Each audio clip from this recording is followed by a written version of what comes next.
अब आगे बढ़ते हैं और खबरों का सिलसिला शुरू करते हैं। सबसे पहले बात रायपुर की। आज दिल्ली सीएम जाने वाले हैं विष्णुदेव साय। आज दिल्ली जाएंगे। कैबिनेट के विस्तार पर दिल्ली में मंथन होगा। बिल्कुल, आज दिल्ली में नामों पर मुहर लग सकती है। मंत्रिमंडल में कौन होगा, किन नेताओं को मौका दिया जाना है, इन तमाम चीजों पर विष्णुदेव साय आज मीटिंग करेंगे और आज आलाकमान से बातचीत में, बैठक में नामों को लेकर फैसला हो जाएगा।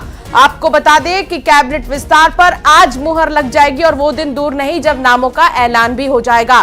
कैबिनेट मंत्रियों के साथ साथ किसे कौन सा विभाग दिया जाएगा, इस पर भी जो सस्पेंस लगातार जारी है वो खत्म हो जाएगा। बेहद ही महत्वपूर्ण आज की ये बैठक होगी। विष्णुदेव साय और केंद्र नेतृत्व के इस बीच जो मुलाकात होगी, विष्णुदेव साय पहले तो दिल्ली जाएंगे, उसके बाद वो मिलेंगे। संभव है कि वो जेपी नड्डा से भी मिल सकते हैं, अमित शाह से भी मिल सकते हैं। सिर्फ ये संभव है, हालांकि पुख्ता जानकारी कुछ समय बाद ही मिलेगी कि किन लोगों से मुलाकात करेंगे विष्णुदेव साय।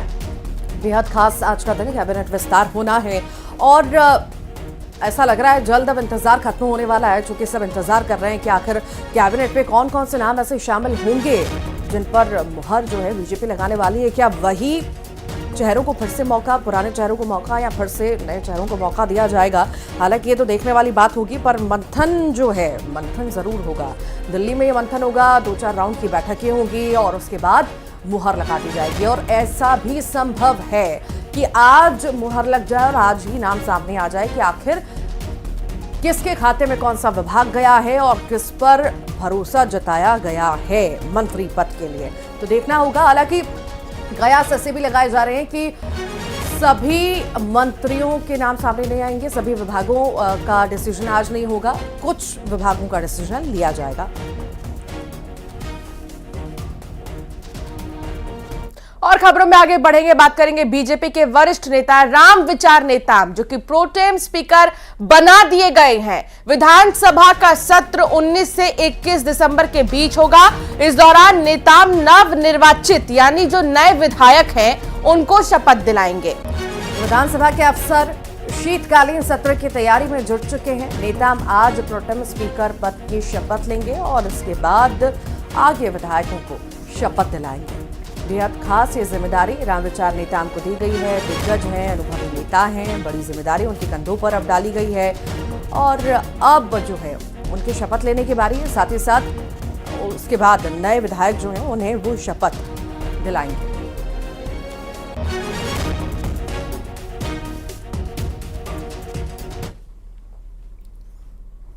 और इधर डिप्टी सीएम बनने के बाद अरुण साव पहली बार बिलासपुर पहुंचे हैं। डिप्टी सीएम अरुण साव सड़क मार्ग से रायपुर से बिलासपुर पहुंचे। जगह जगह फूलों से उनका भव्य स्वागत किया गया। और इस मौके पर डिप्टी सीएम अरुण साव ने पूर्ववर्ती सरकार की बिजली बिल हाफ योजना पर कहा कि पूर्व सरकार की योजनाओं की समीक्षा कर जनहित को ध्यान में रखते हुए फैसला लिया जाएगा। तो वहीं कवर्धा पहुंचे उप मुख्यमंत्री विजय शर्मा का भी हजारों की संख्या में जनता ने भव्य स्वागत किया। उन्होंने कहा सरकार जनता की उम्मीदों पर खरा उतरेगी। पीएससी घोटाले की जांच का फैसला अगली कैबिनेट की बैठक में होगा। पूर्व सरकार के जन हितैषी योजनाओं की समीक्षा होगी। घपले घोटाले वाली योजना बंद होगी।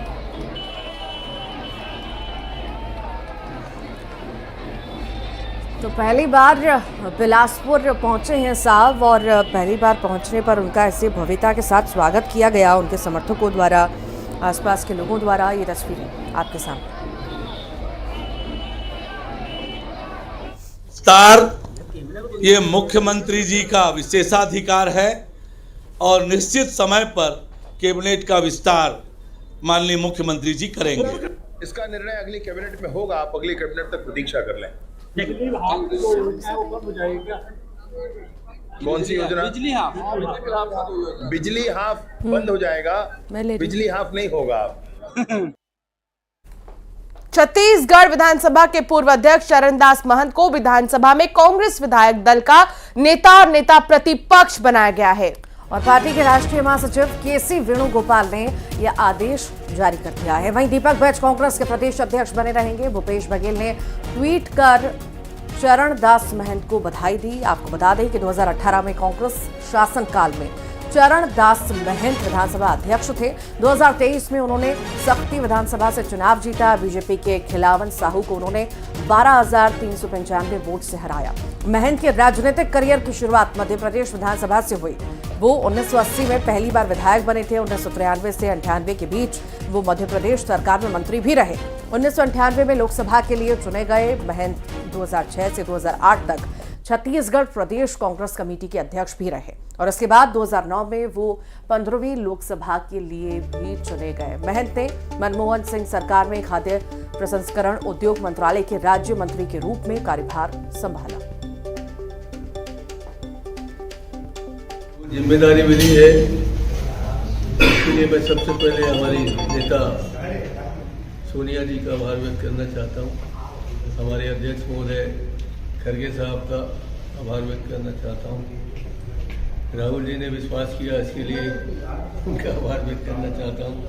और संजय जी, माकन जी ने जो यहाँ आकर के सबका राय लिया और शायद उन सब ने ऐसा सोचा कि मैं इस काबिल हूँ कि भार उठा सकता हूँ। फिर हमारे वेणुगोपाल जी जो प्रशासन के महामंत्री हैं, सब ने मुझ पर संयुक्त रूप से जो जिम्मेदारी दी है, मैं उसके प्रति आभार व्यक्त करना चाहता हूं और उनको विश्वास दिलाना चाहता हूं कि उनकी जो इच्छा है कि पूरे छत्तीसगढ़ में जो एक बार पार्टी हमारी बिखर गई फिर से, उसको एक साथ जोड़ के चलें और कांग्रेस को मजबूत करें और आने वाले साल में, आने वाले 5 साल बाद भले ही सही, कांग्रेस को फिर यहाँ ला के खड़ा करें, कांग्रेस सरकार बनाएं। ये उनकी इच्छा है। उसको मैं पूरी ईमानदारी से, पूरी निष्ठा से और पूरी ताकत से सभी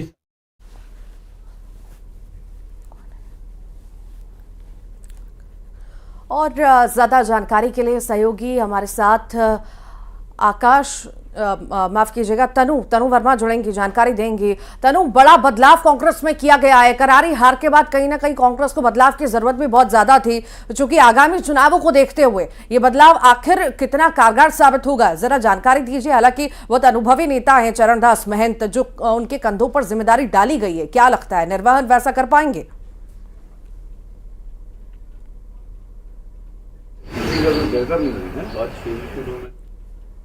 तनु तक आवाज नहीं पहुंच पा रही है तकनीकी खामी की वजह से, लेकिन आपको महंत का सियासी सफर दिखा रहे हैं।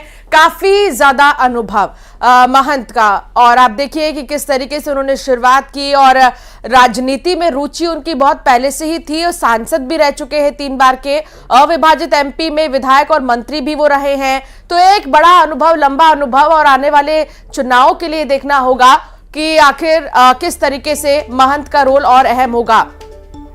और ज्यादा जानकारी के लिए सहयोगी तनु वर्मा जुड़ेंगे, हम कोशिश करेंगे बाद में।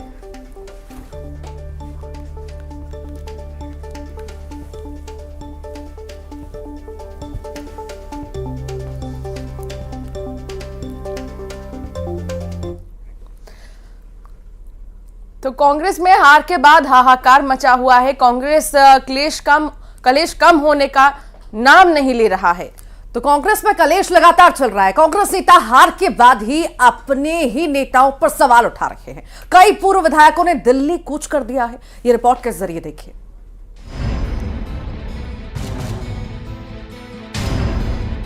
हार के बाद कांग्रेस में हड़कंप है, सिर्फ हुटव्वल की नौबत है। दिल्ली में कांग्रेस नेताओं ने डेरा डाला हुआ है।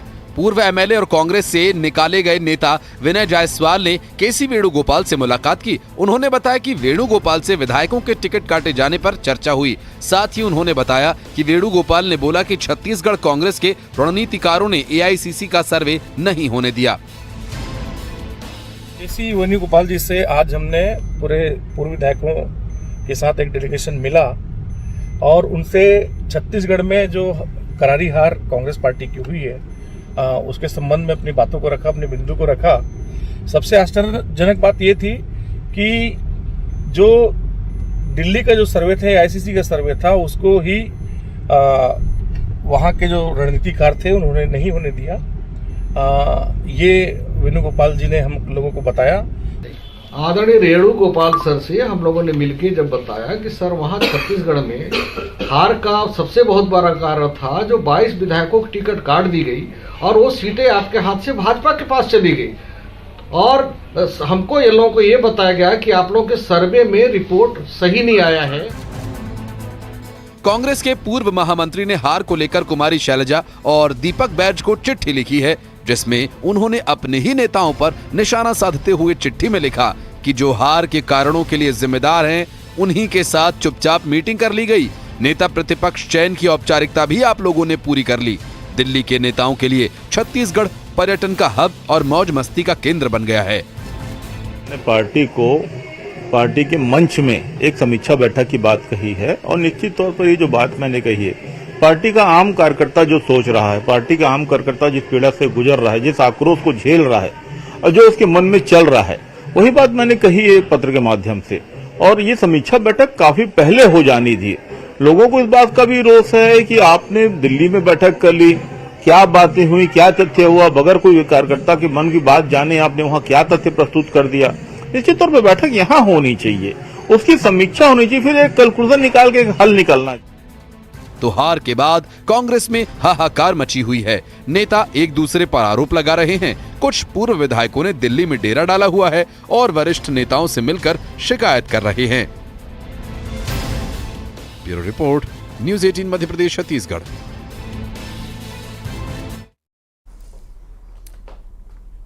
आगे बढ़ते हैं और अब बात बीजापुर की कर लेते हैं, जहां पर सुरक्षा बलों ने नक्सलियों की बड़ी साजिश को नाकाम कर दिया है और जवानों को निशाना बनाने के लिए आईईडी लगाई गई थी। 21 आईईडी लगाई गई थी, जिसे बरामद किया गया। आपको बता दें कि नक्सलियों ने इन आईईडी को पेड़ की छांव में लगाया था और बड़ी घटना की फिराक में थे, लेकिन वो घटना को अंजाम नहीं दे सके क्योंकि जवानों ने उनके मंसूबों पर पानी फेर दिया। ये देखिए पेड़ के छांव के नीचे किस तरीके से आईईडी लगाया गया था, जिसे जवानों ने समय रहते ही देख लिया और फिर इसे नष्ट किया गया जवानों की तरफ से। 21 आईईडी बरामद की गई है। पेड़ की छांव में ये आईईडी लगाई गई थी। ये इस फिराक में थे कि जवान यहाँ आएंगे और छांव में थोड़ी देर खड़े रहेंगे या सुस्ताएंगे, ये तमाम चीजें वो सोच रहे थे, लेकिन ऐसा नहीं हुआ, बल्कि जवानों की निगाहें आईईडी पर पड़ी और जवानों ने 21 आईईडी को समय रहते नष्ट किया।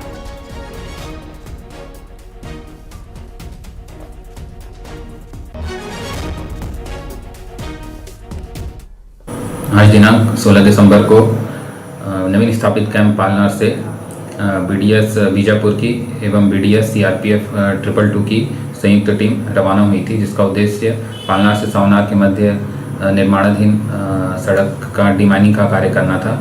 डिमाइनिंग की कार्रवाई में कुल 21 आईडी बरामद किए गए हैं। ये सब एमपी के सीएम डॉक्टर मोहन यादव ने सालों पुराना मिथक तोड़ दिया। शनिवार को वो उज्जैन में गीता कॉलोनी में अपने निवास, उन्होंने वहीं पर रात्रि विश्राम किया। उज्जैन को लेकर लंबे समय से एक मिथक चला आ रहा था। ये लंबे वक्त से मिथक था कि कोई उज्जैन में नहीं रहता, बाबा महाकाल चूंकि राजा हैं और दूसरा कोई राजा वहां नहीं रह सकता। उज्जैन में कोई सीएम रात नहीं रुकता। इतने सालों तक शिवराज सिंह चौहान मुख्यमंत्री रहे, पर ऐसी कोई रात नहीं रही जहां पर वो रुके हों उज्जैन में। इस पर आपको बताएं, मोहन यादव रुके और इस पर सीएम डॉक्टर मोहन यादव ने कहा कि मैं उज्जैन का बेटा हूं, बाबा महाकाल पिता हैं, मैं मुख्य सेवक के रूप में काम करूंगा, बाबा महाकाल का सेवक हूं, ना कि सीएम।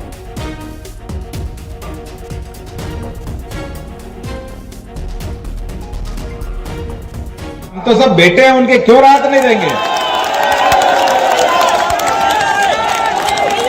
बाबा महाकाल के बाल बच्चे हम हैं। अगर हम उनके बच्चे हैं तो, और अगर बाप को मारना है तो दुनिया की कौन सी ताकत महाकाल से बाहर है? क्या नगर निगम के बाहर नहीं रहेगी? ये कैसे हो सकता है? बाबा महाकाल नगर निगम तक ही रहेंगे, ये कौन सी बात?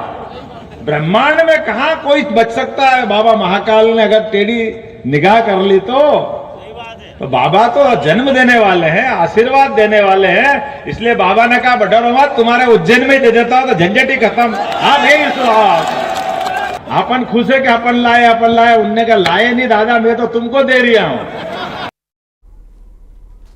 तो ये बातें आपने डॉक्टर मोहन यादव की सुनी। जो मिथक था लंबे वक्त से कहीं ना कहीं वो टूटता हुआ नजर आया। आगे बढ़ेंगे और बात दंतेवाड़ा की करेंगे, जहां आपको बताएं कि एमपी में एक पुरानी मिथक थी कि यहां कोई भी मुख्यमंत्री रात को नहीं रुकता। अब ये मिथक टूट चुका है। नए सीएम मोहन यादव कल रात उज्जैन में रुके। इस मिथक पर उन्होंने खुलकर बात की और कहा कि राजा तो सिर्फ एक ही है, वो महाकाल है, हम सब उनके बेटे हैं। और इस बार इस मिथक को तोड़ने के लिए बाबा महाकाल ने उज्जैन से सीएम दे दिया। यह मिथक महज एक राजनीतिक रणनीति का हिस्सा था।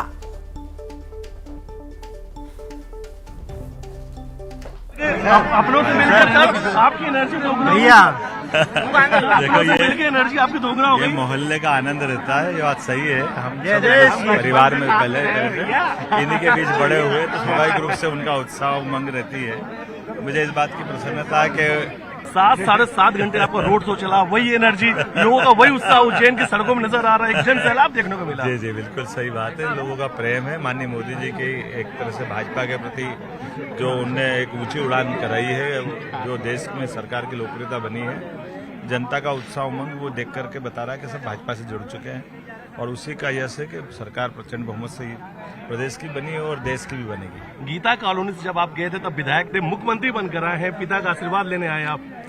हाँ ये तो घर है, यहीं खेले कूदे बड़े हुए, तो ये तो स्वाभाविक रूप से कुछ भी बन जाए, लेकिन तो घर में बालक ही रहेंगे। बिल्कुल। और देखिए, और घर पहुंच चुके हैं और ये तस्वीर हम दिखा रहे हैं आपको, और यही एनर्जी नजर आएगी। तस्वीर आप देख सकते हैं कि 7-7.5 घंटे तक सीएम खड़े रहे, रोड शो था, लोगों के बीच में मौजूद रहे। और देखिए सारे कार्यकर्ताओं को उत्साह है, और जो आसपास के रहने वाले लोग हैं वो कई घंटों से इंतजार कर रहे थे। तो कह रहे थे जब आज वो मिलेंगे, जब वो आएंगे तो आज उनसे मिलेंगे, स्वागत करेंगे। और ये कुछ खास तस्वीर है उज्जैन की, और ये तस्वीर हम उनके गीता कॉलोनी स्थित घर से दिखा रहे हैं। ये नया पता है, सीएम हाउस के घर है, और इस वक्त घर की बाहर की ये तस्वीर भी हम दिखा रहे हैं। उनसे न्यूज 18 से बातचीत उन्होंने कहा है कि मैं एक बेटा हूं और बेटा परिवार के बीच मिलने आए हैं, और परिवार के लोग साथ मिलकर ये उत्साह जो है वो दोगुना हो गया।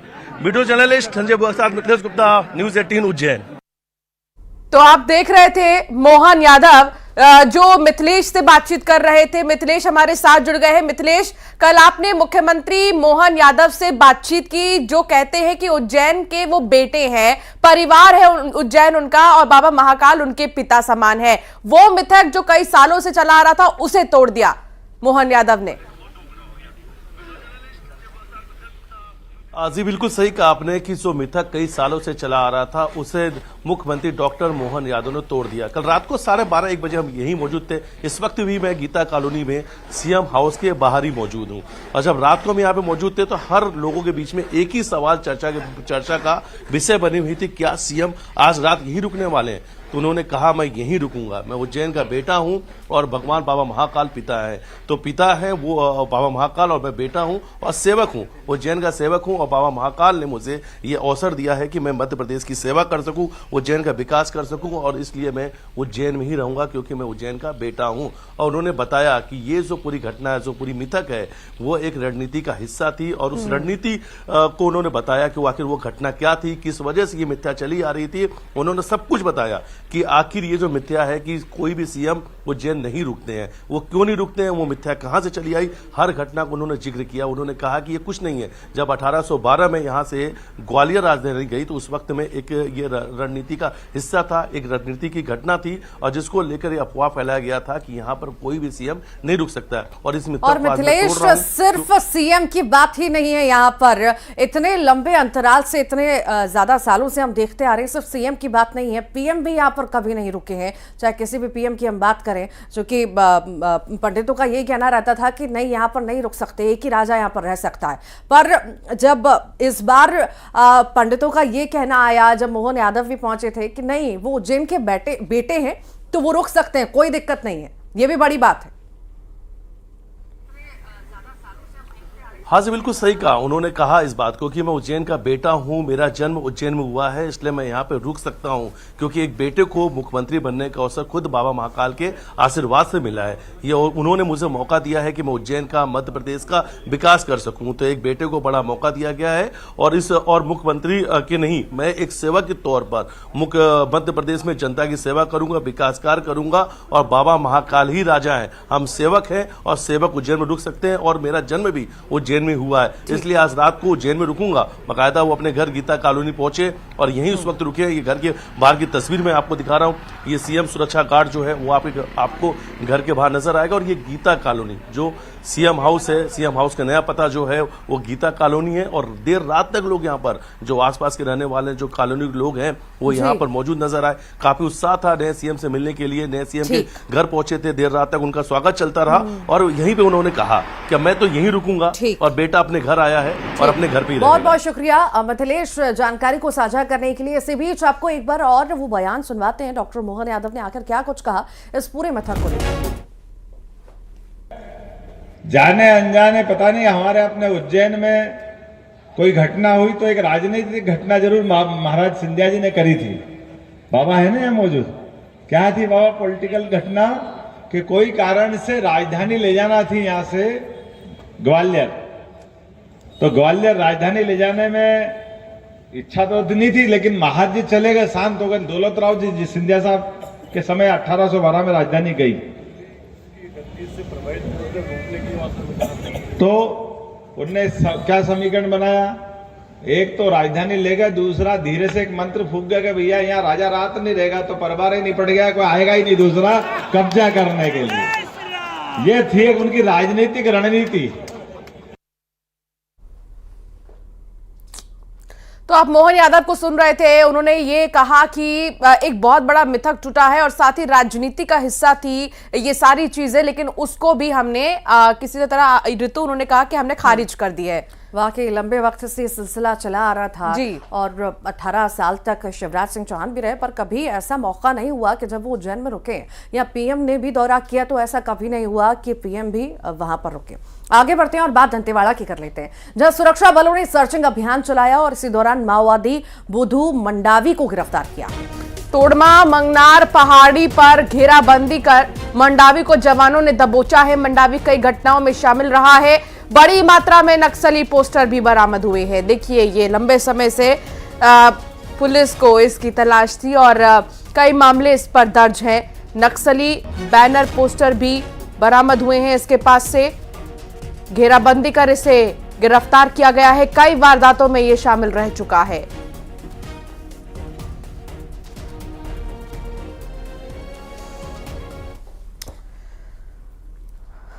और फिलहाल बुलेटिन में इतना ही। नमस्कार।